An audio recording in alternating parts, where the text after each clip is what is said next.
Si vous souhaitez être à la une du meilleur de l'actualité camerounaise, alors vous êtes au bon endroit. L'information de qualité vous est proposée sur votre nouvelle chaîne YouTube, Média d'Afrique TV. Eh bien, mesdames et messieurs, une fois de plus bienvenue pour cette nouvelle analyse vidéo.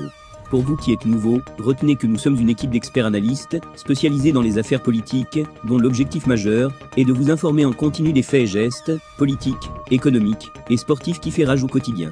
Bien sûr, il suffit de vous abonner et d'activer la petite cloche pour rester toujours à l'écoute de la une. À noter aussi que vos commentaires sont toujours les bienvenus. Salut et bienvenue sur Média d'Afrique TV. Aujourd'hui, nous vous révélons un scandale majeur qui ébranle le Cameroun.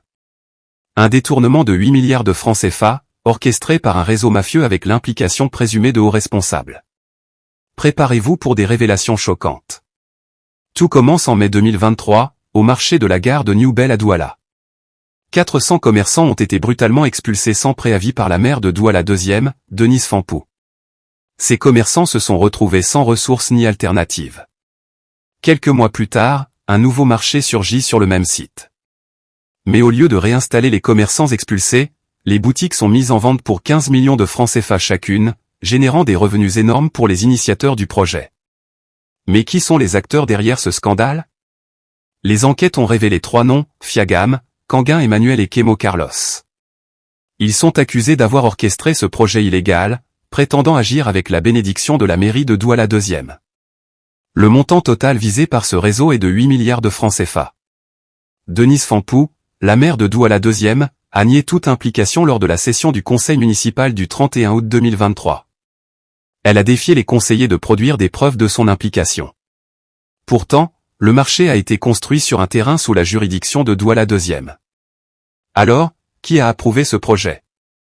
Le scandale prend une ampleur nationale avec l'implication présumée de 2 ministres, Henri Aïbé Aïssi, ministre des Cadastres et Affaires foncières, et Paul Atanga Nji, ministre de l'Administration territoriale.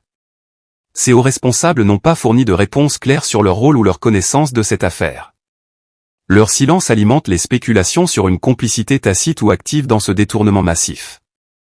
C'est grâce aux révélations du lanceur d'alerte Boris Berthold que ce scandale a éclaté au grand jour. Selon lui, ce réseau mafieux bénéficie d'un soutien de haut niveau, facilitant ainsi le détournement de fonds publics et la construction illégale de ce marché. Les commerçants expulsés, les citoyens de Douala, et le pays tout entier sont en émoi. Les réactions fusent de toutes parts, réclamant justice et transparence. Des manifestations ont eu lieu, des pétitions circulent, et la pression monte sur les autorités pour qu'elles agissent. Ce scandale nous rappelle la nécessité de vigilance et de transparence dans la gestion des affaires publiques.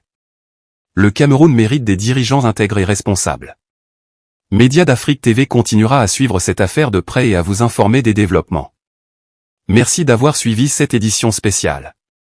N'oubliez pas de vous abonner à notre chaîne et de partager cette vidéo pour que la vérité soit connue de tous. À bientôt sur Média d'Afrique TV.